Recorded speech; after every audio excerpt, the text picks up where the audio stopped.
Buenos días. Vamos a dar inicio a la audiencia pública convocada en el marco del expediente número 5573 de 2025. Procedamos con la lectura del acta.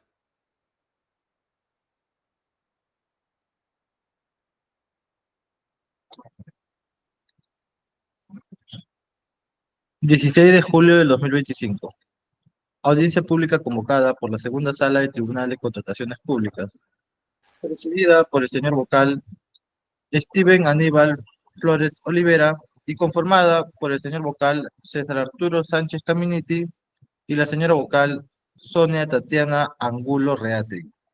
Expediente número 5573-2025 TCP, sobre recurso de apelación interpuesto por la empresa de servicios Big Mac SAC en el marco del concurso público número 003-2025-UNAG/CS, convocado el 21 de abril del 2025 por la Universidad Nacional de Juliaca para la contratación del servicio de contratación del Servicio de Seguridad y Vigilancia en las sedes del Pabellón Académico Administrativo Maestranza, Pabellón Idiomas, entre paréntesis, Santa Catalina, y sede Ayavacas de la Universidad Nacional de Juliaca.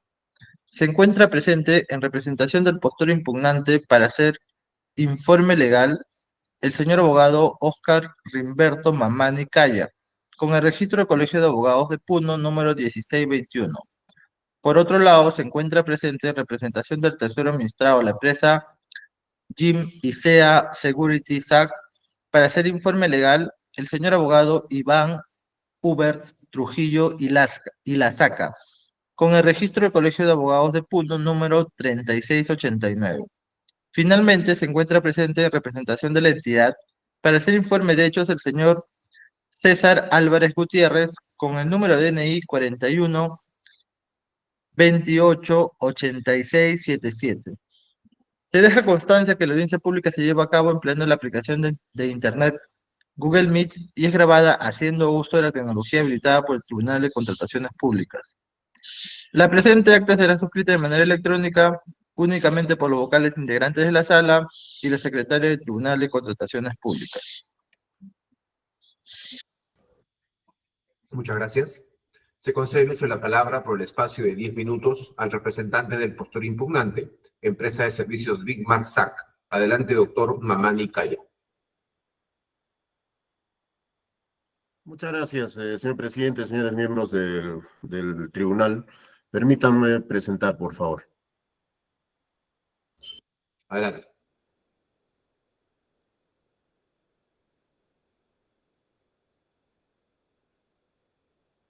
Muy bien. Se observa, ¿no? Sí se ve. Ya, listo.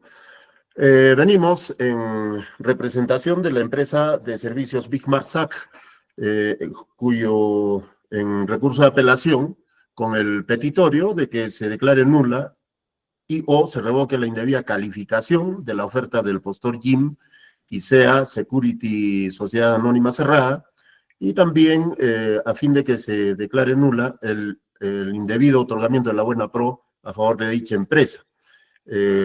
Luego de ello, que se descalifique en una verificación producto de lo anterior, que se descalifique la oferta del mismo postor y consecuentemente se otorgue la buena pro a mi representada empresa de servicios Big Mac SAC por los siguientes fundamentos.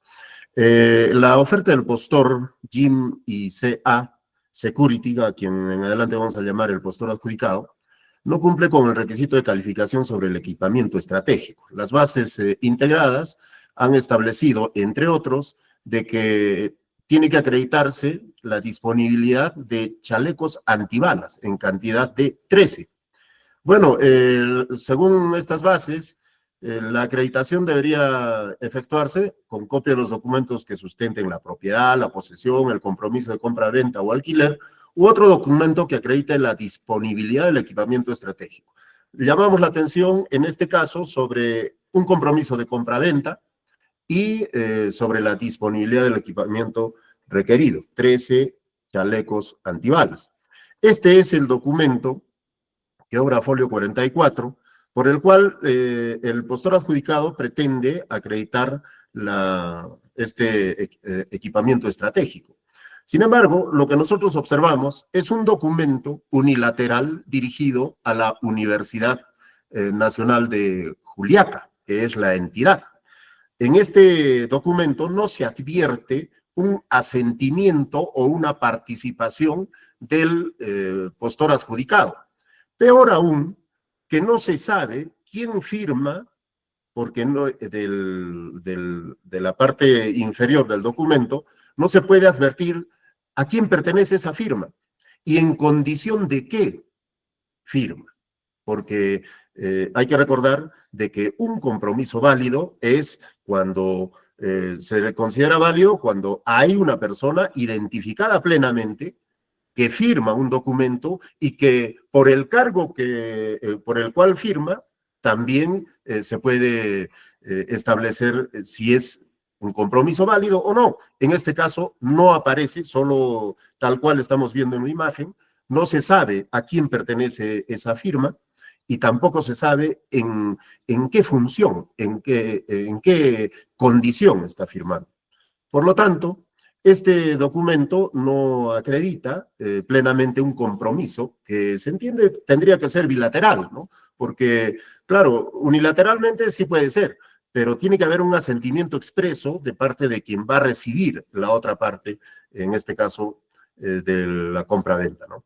También este documento se advierte de que no se acredita la disponibilidad, porque si bien es cierto, dice que va a vender chalecos antibalas, pero al no saber quién firma, quién en condición de que tampoco hay algún documento que complementariamente nos diga de que esa empresa vende chalecos antibalas, porque en su membrete solamente dice armas y municiones. Entonces, no hay una certeza de que tenga la disponibilidad de los chalecos antibalas.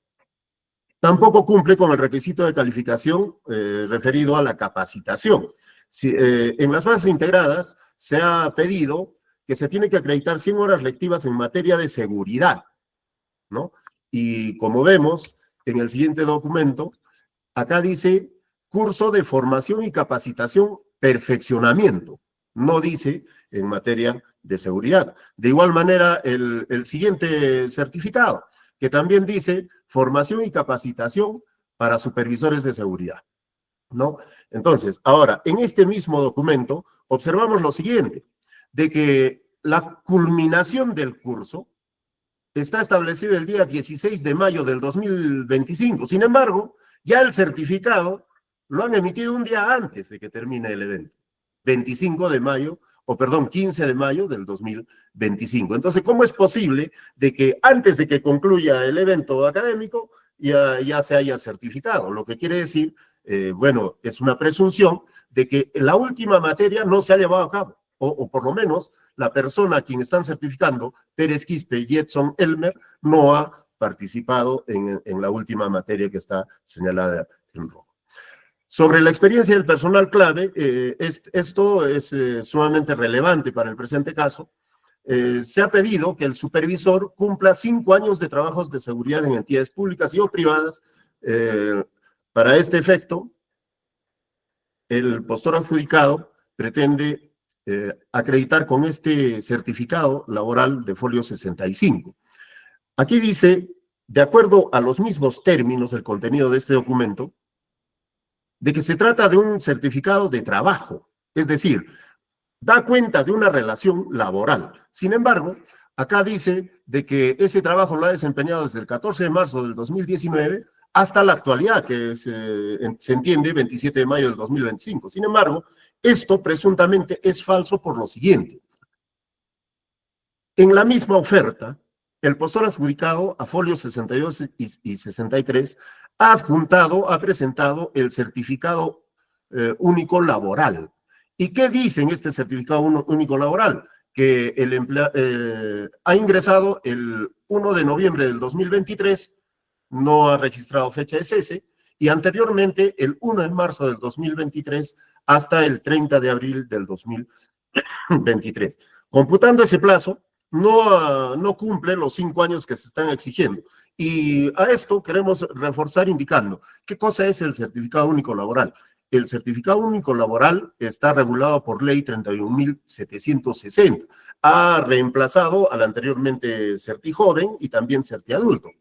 En el numeral 2.2 del artículo 2 de esa ley dice de que el certificado único laboral contiene la siguiente información de la persona que lo solicita, entre otros, experiencia laboral. El reglamento de esta ley 31.760, que está aprobada por Decreto Supremo 014-2023, define a la experiencia laboral como información registrada por el empleador en el sistema de la planilla electrónica respecto de sus trabajadores y el periodo laboral. Regresamos al certificado único laboral. Este certificado único laboral toma, para la experiencia laboral, toma como fuente planillas electrónicas. Entonces, acá dice, perdón, planilla electrónica. ¿Y qué es la planilla electrónica? Está regulado por el Decreto Supremo 018-2007-TR, donde dice, se encuentran obligados a llevar planilla electrónica y presentada ante el Ministerio de Trabajo y Promoción del Empleo los empleadores que cumplan con alguno de los siguientes supuestos. Cuenten con más de 3 trabajadores o cuenten con 1 o más prestadores de servicios y o personal de terceros. Esta es la consulta que se efectúa a la página web de la SUNAT del postor adjudicado, donde efectivamente tiene desde el año 2024 que aparece en esta captura, tiene 31 trabajadores, 33, 29 trabajadores, y tiene como prestadores de servicios 12, 9, etcétera. Por lo tanto, está obligado a llevar planilla electrónica. Entonces, este certificado único laboral de folio 62 y 63 no admite duda que recoge la información de la planilla electrónica y da cuenta de que el personal propuesto para supervisor solamente tiene 1 año, 6 meses y 27 días. Esto, además, está reforzado con la información que se obtiene de la plataforma digital denominada SUCAMEC en línea, CEL, cuyo reporte de vigilante hemos adjuntado. Esto lo hemos obtenido de esta página, de este sitio denominado CEL. Disculpen, por favor, porque la salud está un poquito deteriorada. Aquí decimos de que esta plataforma CEL también está regulada por la ley 30.299 que introduce el Registro Nacional de Gestión de Información RENAGI y forma parte de esto el CEL. Por lo tanto, es información fidedigna, veraz, por lo que se demuestra de que el personal propuesto para supervisor no cumple los 5 años que requieren las bases integradas, ¿no? Señor Mamani, disculpe que le corte, su tiempo se ha cumplido. Se le concede 30 segundos para que cierre su exposición. Muchas gracias, señor presidente. Luego, como conclusión podríamos decir de este punto que el personal clave no cuenta con la experiencia de 5 años. En este caso, en su descargo, el postor adjudicado dice, no, la única forma de que este certificado no valga es que me pidan la veracidad y yo voy a decir que sí vale, que sí lo he emitido y con eso se cierra todo. No, no es posible permitir que se festinen documentos bajo el argumento que la única forma de demostrar su falsedad es requiriendo al emisor que certifique su validez. Eso no es así. Aquí están y hemos demostrado de que son 2 plataformas que dan cuenta de la veracidad de la información del certificado único laboral con el que se demuestra de que el personal propuesto para supervisor no reúne los 5 años de experiencia que requieren las bases integradas. Continuaremos luego. Muchas gracias, señor presidente. Muchas gracias, doctor Mamani. Se concede el uso de la palabra por el espacio de 10 minutos al representante del Tesoro Administrado, la empresa GIM y SEA Security SAC. Adelante, doctor Trujillo y la SAC. Muchas gracias, señor presidente, señores miembros del tribunal. En representación de GIM y SEA Security SAC, procedemos a realizar nuestro informe oral. Solicitamos que el colegiado a su cargo, luego de evaluar debidamente los fundamentos, resuelva, se declare infundado el recurso de apelación, consecuentemente se confirme la buena pro otorgada a mi representante. Señor presidente, señores miembros del tribunal, como ustedes ya conocen, el principio de legalidad es fundamental en el derecho administrativo e implica que la administración pública y sus funcionarios deben someterse a la ley y al derecho en todas sus actuaciones. Sentado ello, nos pronunciamos respecto a los agravios postulados por el apelante.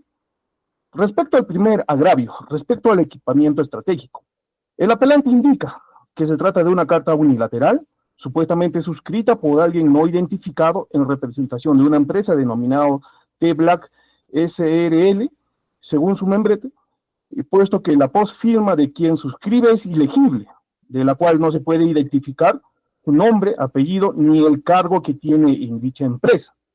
A lo que nosotros indicamos que conforme a las bases estándar del concurso público número 003-2025 de la UNAG, dispone en el apartado B.1, equipamiento estratégico.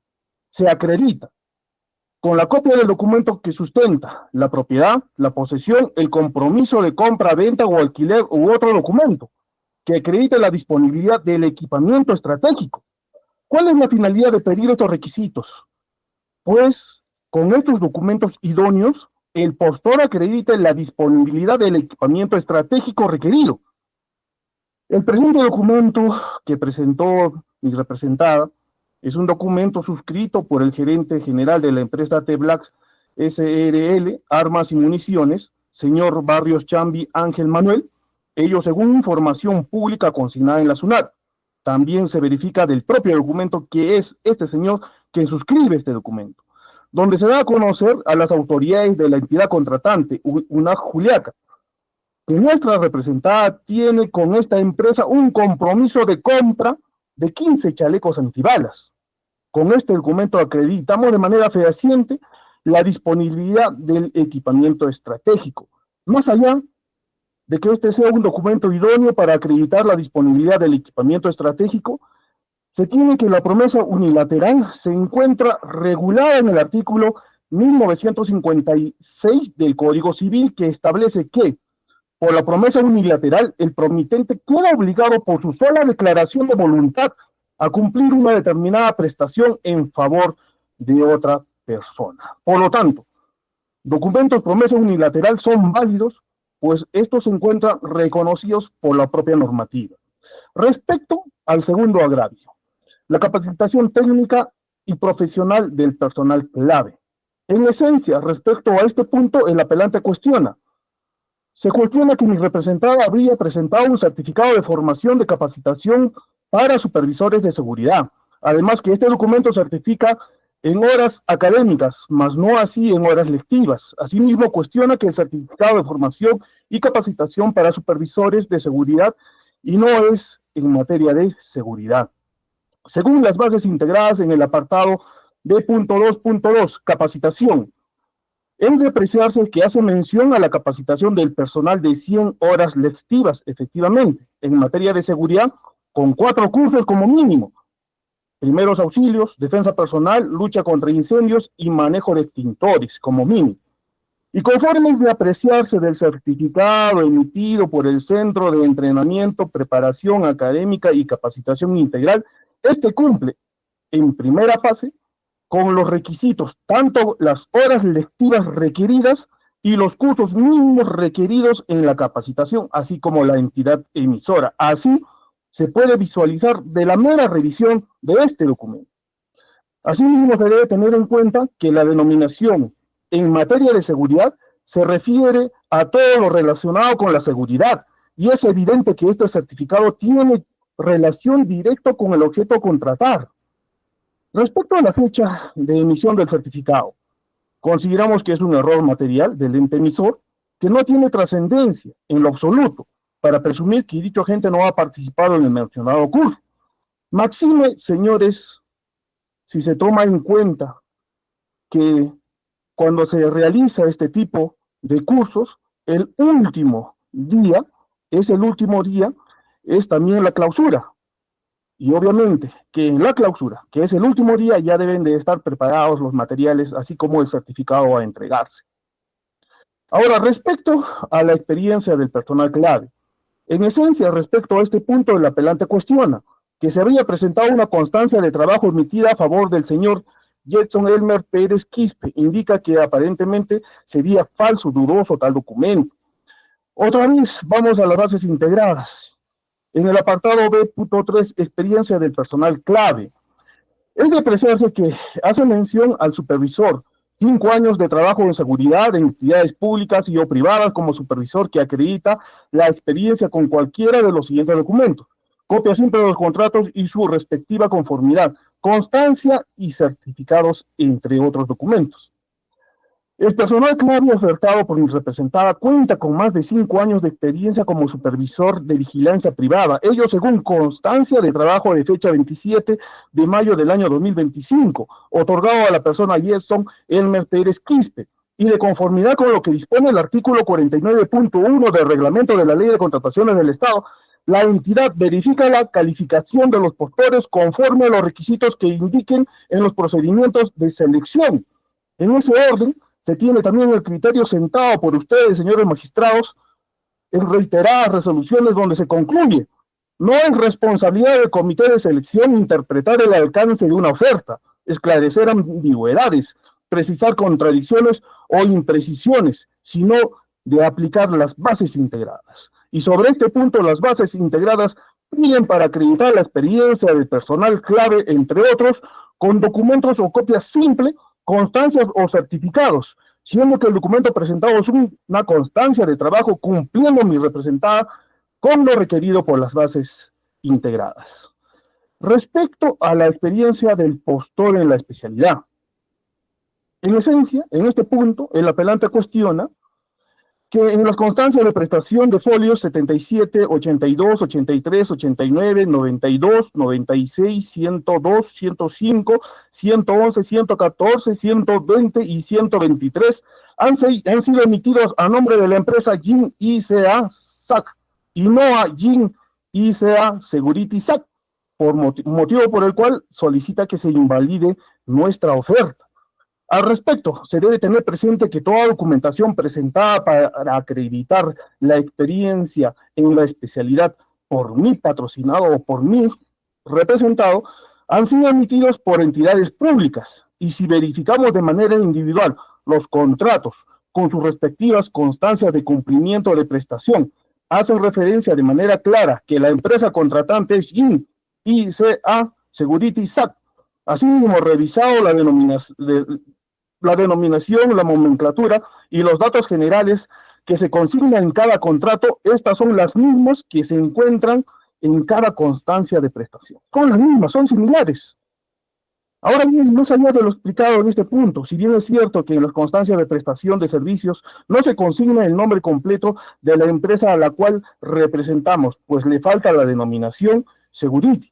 Ello es una omisión intrascendente que ha incurrido la entidad emisora, y conforme a la Ley de Procedimientos Administrativos Generales, Ley 2744, en su artículo 14, conservación del acto, 14.1, cuando el vicio del acto administrativo, el incumplimiento de sus elementos de validez no sea trascendente, prevalece la conservación del acto.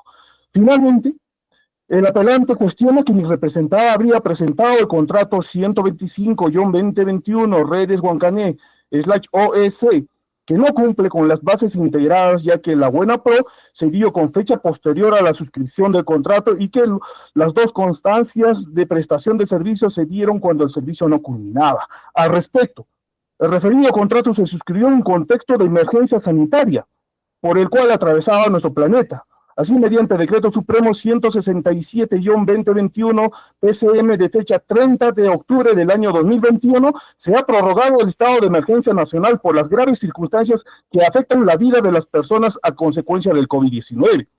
Asimismo, el contrato 125-2021 Redes Huancané, en la cláusula primera, antecedentes, se hace mención que se trata de una contratación directa, 01-2021 Redes Huancané. Ahora bien, los documentos de esta contratación directa, opiniones legales, informes técnicos y otros. Señor Trujillo, disculpe que interrumpa, su tiempo se ha cumplido. Se le concede 30 segundos para que cierre su exposición. Muchas gracias. Solamente quería mencionar que ese contrato se ha dado en el ámbito de una contratación por una situación de emergencia. Señor presidente, señores miembros de este tribunal, por tales consideraciones solicitamos de que se pueda declarar infundado el recurso de apelación venida en grado. Muchas gracias. Gracias también. Se concede el uso de la palabra por el espacio de 10 minutos al representante de la entidad Universidad Nacional de Juliaca. Adelante, señor Álvarez Gutiérrez. Buen día, señor presidente, y también buen día a los miembros del Tribunal de Contrataciones Públicas. En efecto, nosotros, de parte de la entidad, se ha calificado la oferta de los postores conforme a las bases integradas, ¿no? Si bien es cierto, el apelante, el postor apelante cuestiona algunos puntos donde que el comité supuestamente ha omitido en la forma de su calificación, ¿no?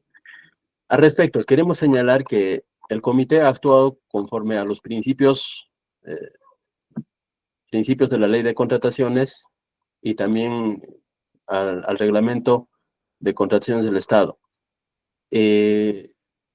Referente al primer punto, donde cuestiona el postor apelante en referencia a los requisitos de calificación de los 13 chalecos, en la que los postores deben acreditar para que puedan tener disponibilidad en la ejecución contractual, el comité de selección ha evaluado y efectivamente encuentra y ha validado esta documentación acreditado por la empresa adjudicado, y que para el comité este documento unilateral es válida en vista de que él está demostrando que él va a poner a disponibilidad los 13 o 15 chalecos en la ejecución contractual, ¿no? Y hay pronunciamientos del OCE donde que un contrato o una promesa de venta unilateral es válida. Y por ese lado nosotros hemos validado ese documento. Y asimismo, ¿no? Siempre conforme al artículo 64 del reglamento, que nosotros, después de que se haya consentido la buena pro, nosotros tenemos la obligación de hacer una fiscalización posterior de todos los documentos que ha sido acreditado en la oferta, ¿no? Bajo ese principio de presunción de veracidad, la entidad o el comité de selección ha dado por válido esta documentación y ha calificado la oferta. Respecto a la experiencia del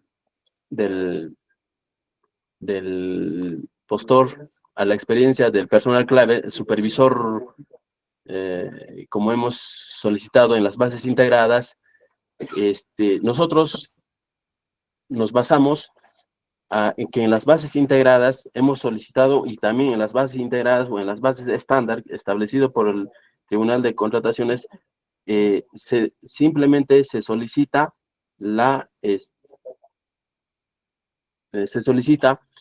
su contrato y su conformidad, ¿no? Certificado de trabajo o constancia de trabajo o cualquier otro documento que acredite fehacientemente la experiencia, ¿no? En este caso, el postor adjudicado ha presentado una constancia de trabajo emitido por la misma empresa, y para nosotros eso es válido, pero siempre en cuando bajo el principio de presunción de veracidad, que luego, como ya he indicado, que en el reglamento establece que nosotros o la entidad está obligado para realizar la fiscalización posterior. Bajo ese principio nosotros hemos dado válido esta experiencia, ¿no? Referente a la capacitación, sí, efectivamente, el postor adjudicatario ha adjuntado un certificado de capacitación, ¿no? En folios 47,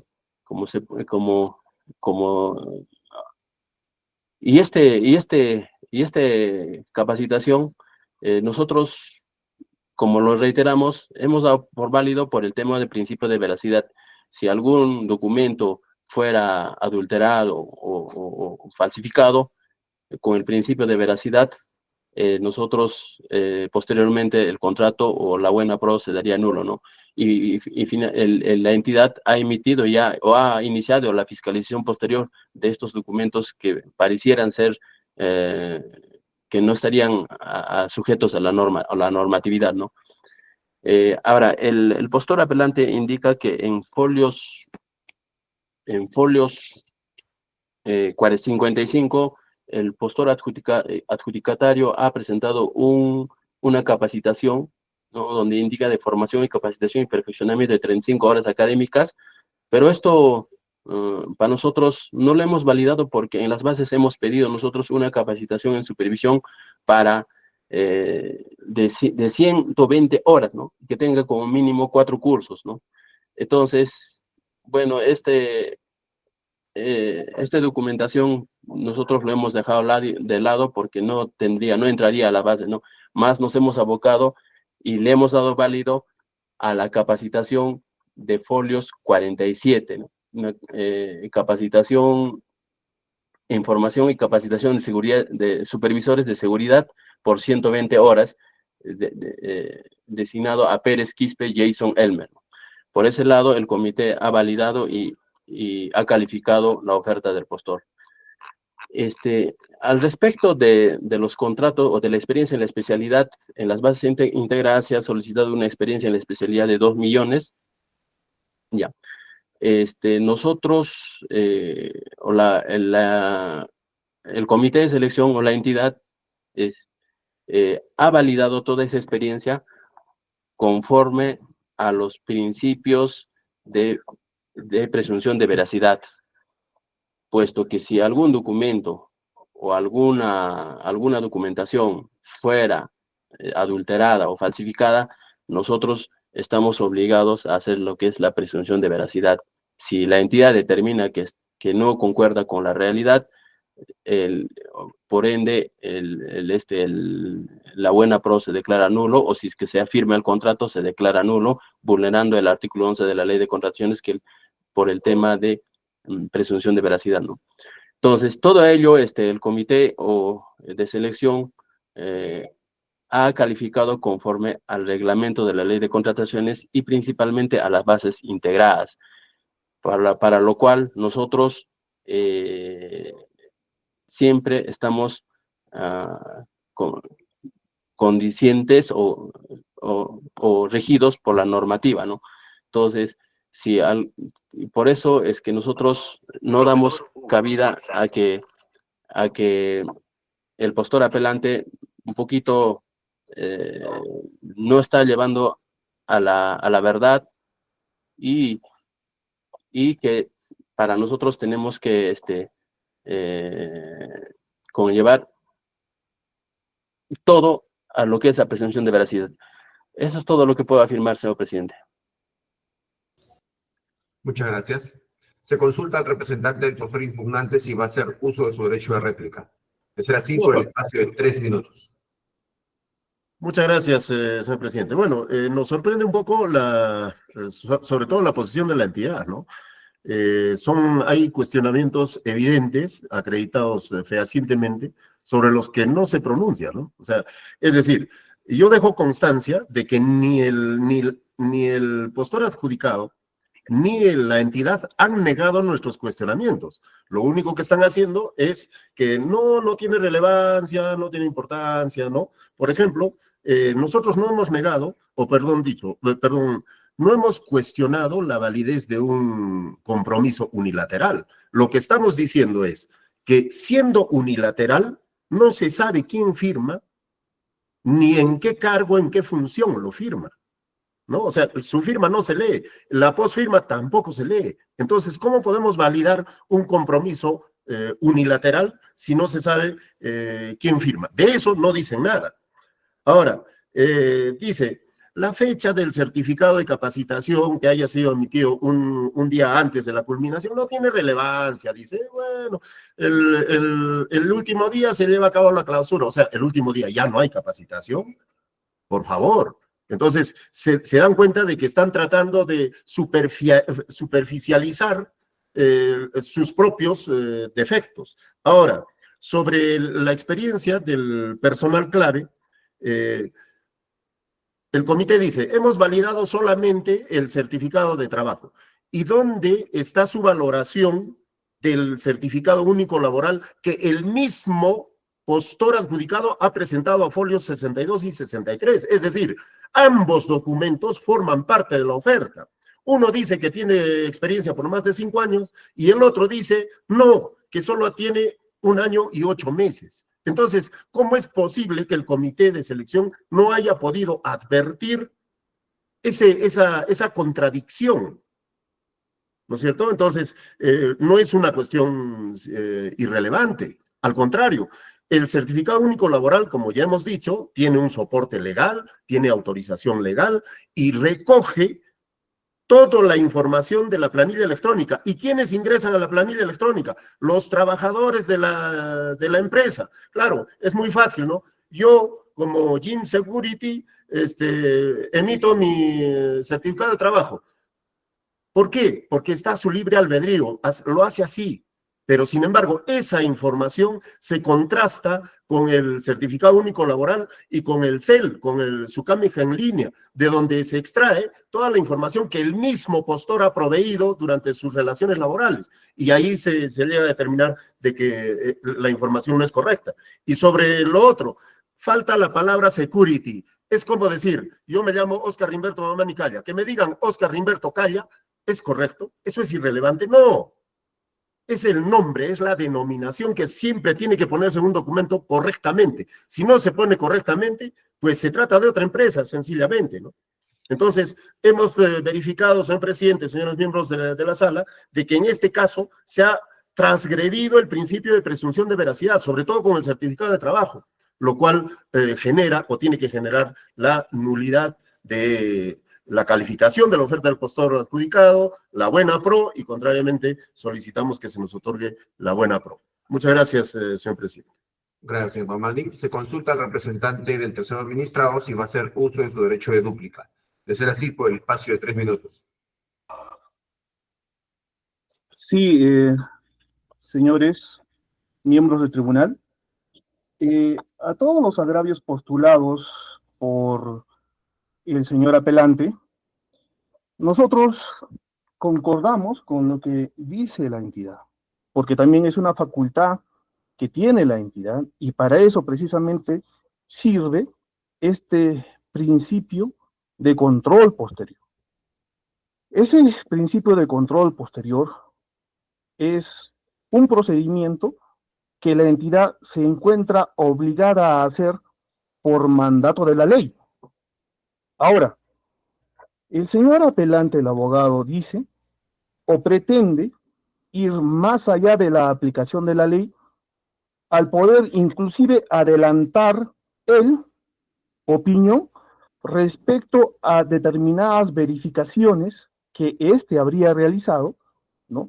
Respecto a determinado documento que nosotros hemos presentado. Es más, respecto al certificado que acredita la experiencia del personal clave, este apelante ha ido más allá. Nos ha traído ya un documento emitido por SUCAME, ¿no? Que supuestamente con ese documento, este apelante quiere demostrar que dicha constancia no refleja la realidad de los hechos.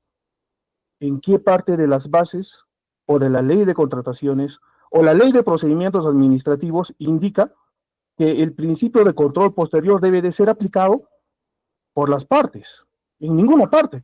Esa es una función netamente exclusiva y excluyente y bajo responsabilidad funcional de la entidad. Entonces, señores miembros de este tribunal, lo que nosotros aquí estamos viendo son meras conjeturas.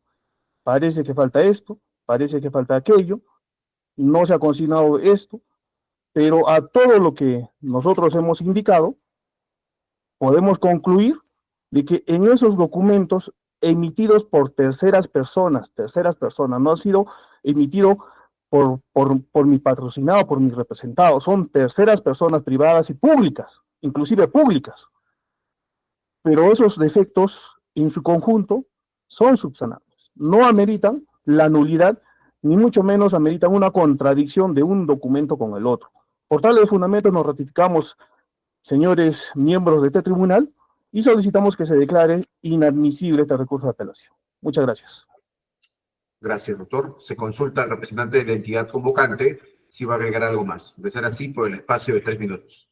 Sí, bueno, como ya se ha expuesto, el comité de selección o la entidad, en este caso, simplemente se ha basado en la calificación conforme a las bases integradas en estricto cumplimiento, porque en la etapa de proceso de selección, si bien es cierto, el comité de selección no tiene la obligación ni puede hacer una interpretación ni buscar otras informaciones fuera de lo que el postor nos oferta y aplicarlo eso con las bases integradas. Es lo que se ha hecho, señor presidente.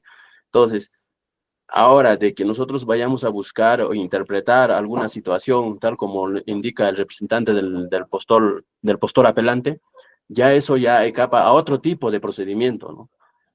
Eso ya conlleva un tipo de procedimiento de un control o fiscalización posterior, que sí, la entidad está en la obligación de hacerlo, y la entidad ya ha iniciado con la fiscalización posterior de los documentos que se está en cuestión, ¿no? Para determinar su veracidad y autenticidad, ¿no? Entonces, nosotros estamos cumpliendo conforme a la ley de contrataciones. Por lo tanto, nosotros, el comité de selección o la entidad, nos ratificamos de que esta apelación sea declarado improcedente, señor presidente. Gracias. Gracias también. Habiendo concluido con la parte expositiva de la presente audiencia pública, vamos a pasar a la siguiente etapa, en la cual se formularán las consultas que el colegiado pueda tener. En ese sentido, se consulta al doctor César Sánchez si va a formular preguntas. Buenos días, señor presidente. No tengo preguntas. Gracias, doctor. Se consulta también a la doctora Tatiana Angulo si va a formular preguntas. Buenos días, señor presidente. No tengo preguntas. Gracias, doctora. De mi parte, tengo algunas consultas. En principio, para el representante de la entidad convocante. Señor Álvarez. Buenos Sí. días. Señor Álvarez, el primer cuestionamiento que formula el impugnante es que el adjudicatario no habría acreditado debidamente el equipamiento estratégico, específicamente referido a los chalecos. Revisando las bases integradas del procedimiento, no advierto el apartado, y ahí va mi primera pregunta muy puntual, en dónde se describe, en qué numeral, folio de las bases integradas se indica cuál es el equipamiento estratégico para ejecutar esa prestación.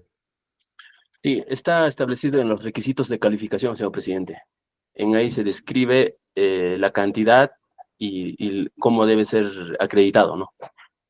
Ya, ahora, en los requisitos de calificación efectivamente se señala el equipamiento estratégico, ahí se destaca justamente lo que se cuestiona, que son los chalecos antibalas, pero también se menciona equipo celular, linternas de mano, y las Así es. normas estándar para vigilancia sostienen de que en el requisito de calificación, equipamiento, solamente debe acreditarse aquel que haya sido considerado como equipamiento estratégico. No todo el equipamiento que vaya a tener el personal del contratista, sino aquel que haya sido señalado como estratégico en el requerimiento, en los términos de referencia. Por eso es que acudo a los términos de referencia y no advierto el apartado donde se precise qué equipamiento es considerado estratégico, porque no todo es estratégico.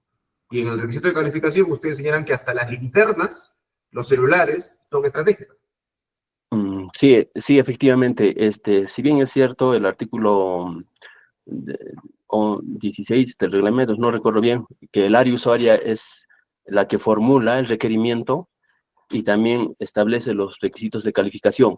Y en este caso, el área usuaria ha formulado el requerimiento y también lo ha detallado o ha definido los requisitos de calificación, ¿no? Tal como se puede ver en las bases integradas. Entonces, y el área usuaria, en este caso, lo ha establecido así porque me imagino, pienso que requiere esos equipos para que se haga una buena ejecución contractual, ¿no? En este caso.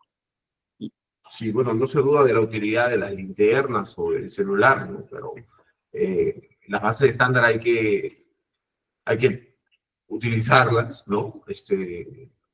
Obligatoriamente en la elaboración de las bases. Ahora, también se cuestiona la experiencia, o mejor dicho, las calificaciones del personal clave, ¿no? El impugnante sostiene que el certificado expedido a nombre de este señor Pérez Quispelletzo, ¿no? Sería inexacto. Entonces, también revisando el requerimiento, ¿el personal clave cuál es?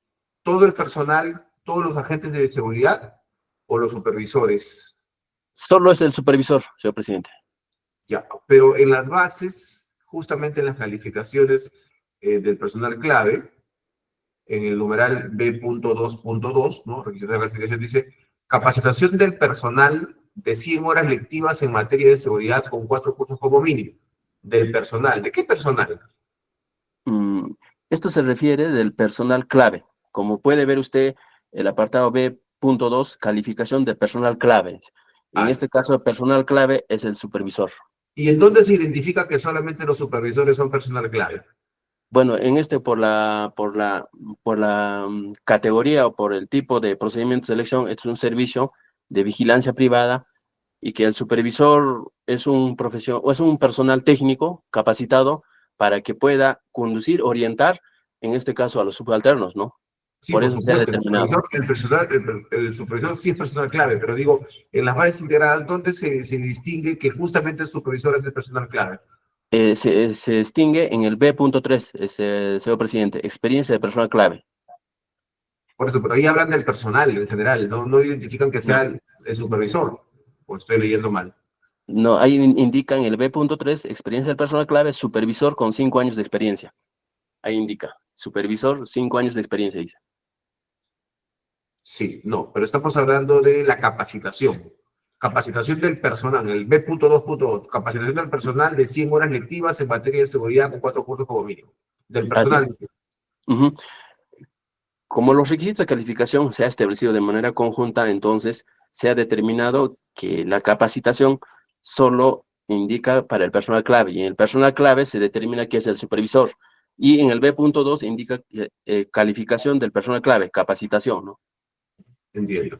Ahora, sin perjuicio de estas situaciones que acabamos de identificar en las bases integradas, también aquí hay un cuestionamiento a la veracidad contenida en el certificado que presentó el adjudicatario respecto de este señor propuesto como supervisor, creo que es, ¿no? El señor Pérez Quispelletzo, ¿no? Diciendo en el certificado que ha adjuntado el adjudicatario en su oferta, dice que lleva 5 años, poco más de 5 años, ¿no? 6 años como supervisor, desde 2019 al 2025, y lo acreditan con un certificado de trabajo, ¿no? Pero el impugnante ha mostrado un certificado o la búsqueda, ¿no? del registro laboral, y ahí ha identificado que para esta empresa, ¿no? El certificado único laboral, para esta empresa, este señor tan solo viene trabajando desde el año 2023, ¿no? Entonces, aparentemente existiría ahí una información inexacta. ¿Ustedes qué opinión tienen sobre dicha situación? Sí, como le digo, señor presidente, en las bases, la acreditación de la experiencia del personal de seguridad o del personal clave es con la acreditación de un contrato y su conformidad o su constancia de trabajo o cualquier otro medio, ¿no? En este caso. Bueno, nosotros hemos validado, como le voy a retirar, por el tema de presunción de veracidad, de que nosotros presumimos que ese documento que ha adjuntado o que ha acreditado el postor adjudicatario es válido, ¿no? Sí, no, ¿usted es miembro del comité? Pero nosotros... Disculpe que le corte. ¿Usted es miembro del comité? Sí, miembro del comité. Sí, o sea, me queda claro que ustedes aplicaron la presunción de veracidad. Pero en esta instancia, donde está ventilando esta situación, donde ya se está poniendo en conocimiento esta posible vulneración del principio de presunción de veracidad, ¿qué opinión le merece esta situación? Sí, como no tiene mereció en su momento, claro. ¿Qué opinión le merece ahora? Sí, respecto, habría un indicio de un posible inexactitud de la documentación, ¿no? Posible vicio, pero nosotros para determinar eso hacemos la fiscalización posterior. Como ya he expuesto, nosotros, la entidad, ya hemos iniciado la fiscalización posterior de ese documento o de todos los documentos en cuestión. La entidad ya emitió ya los oficios respectivos a las entidades, incluso a la SUNAT, para que nos determinen la veracidad de esa documentación, señor presidente. Acá, por ejemplo, ya hemos iniciado. De acuerdo, le agradezco las precisiones. Gracias. Para el señor Trujillo, representante del tercer administrado del adjudicatario, por favor. Doctor Trujillo, buenos días nuevamente. Sobre esto último, ¿desde cuándo es trabajador de su representada el señor Jetson Elmer Pérez Quispe? Nos remitimos a la constancia, señor presidente, respecto a ello. Tenemos aquí la constancia de ese trabajo, del trabajador. ¿La que incluido en su oferta? ¿Perdón? ¿La que han incluido en su oferta? Sí, la que hemos incluido en nuestra oferta. Pero justamente esa es la que cuestionan. Dicen que es inexacta porque del certificado único laboral se aprecia que para ustedes este señor trabaja recién desde el año 2019. Perdón, 2023 y no desde el 2019. Ya, si nosotros verificamos, señor presidente, la ficha RUC de GIN ICA Security, Sociedad Anónima Cerrada, esta tiene el inicio de sus actividades en el año 2019. Se ha dedicado siempre al rubro de prestar seguridad privada. Y así como se ha verificado, y así también como lo ha mencionado el propio apelante, esta empresa ha tenido indeterminadas o indeterminados contratos con entidades privadas y con entidades públicas. Ya. Y entonces, eso valida el contenido del certificado cuestionado, que existiese la empresa desde el año 2019. No es que valida, sino que es una necesidad, señor presidente, de contar con un supervisor. Ahora, tengamos en cuenta que las funciones del supervisor no son así como las funciones del personal agente de seguridad, que deben de estar registrados, que deben de tener determinadas condiciones propias, ¿no? Como agente de seguridad. Estamos hablando de supervisor, señor presidente. Bien, señor Trujillo, le agradezco las precisiones. ¿Quién más consulta se da por concluida la presente audiencia pública? Gracias y buenos días.